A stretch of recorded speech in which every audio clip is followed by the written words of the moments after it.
Hello everyone and welcome to another episode of Capital City Sports. I'm your host, Forrest Tucker. Thanks for taking a break from tossing around the pigskin to tune in. Speaking of football, the Gamecocks faced the Missouri Tigers in an SEC matchup over the weekend. The Gamecocks are hoping to bounce back from a loss to Kentucky. Natalie Smith was at Williams-Brice Stadium. Thanks, Forrest. Coming off of a road loss to Kentucky, the Gamecocks to bounce back against the Missouri Tigers, another SEC opponent. With Jake Bentley, the starting quarterback, out with a knee sprain, the odds are stacked against the Gamecocks. South Carolina came ready to battle in their first home game in a month. Missouri struck early by scoring a touchdown on their first possession of the game. The Gamecocks answered with a Brian Edwards 5-yard touchdown reception, tying the game. South Carolina's defense held Missouri's offense to 3 field goals in the first half. At halftime, South Carolina was down 23-14.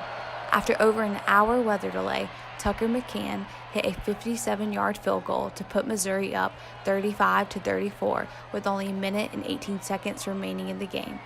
With the game on the line, backup quarterback Michael Scarnecchia led a 57-yard drive to set up a 33-yard Parker White field goal that would give the Gamecocks a lead with 2 seconds remaining in the game.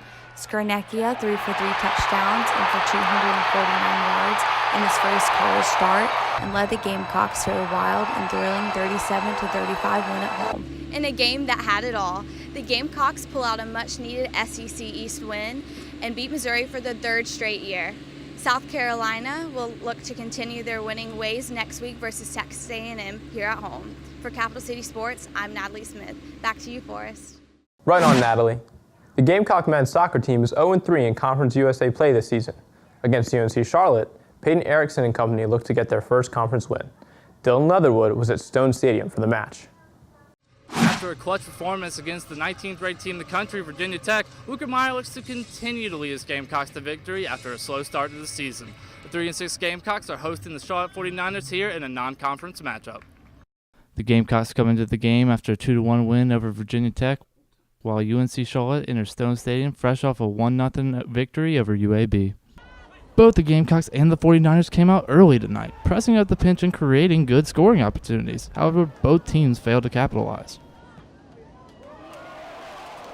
In the second half, it became a defensive showcase as both the Gamecocks and the 49ers competed in a tightly contested contest, as both defenses were tested to keep the score not in a 0. Physical play defined the game, as the two teams combined for a whopping 25 fouls, with tempers even flaring on the sidelines as both coaches were issued yellow cards. Regulations for these two teams would not be enough, as the first 90 minutes saw no goals entering either net, forcing extra time. The game was finally decided in the 108th minute on Daniel Bruce's goal, giving the 49ers the 1-0 victory.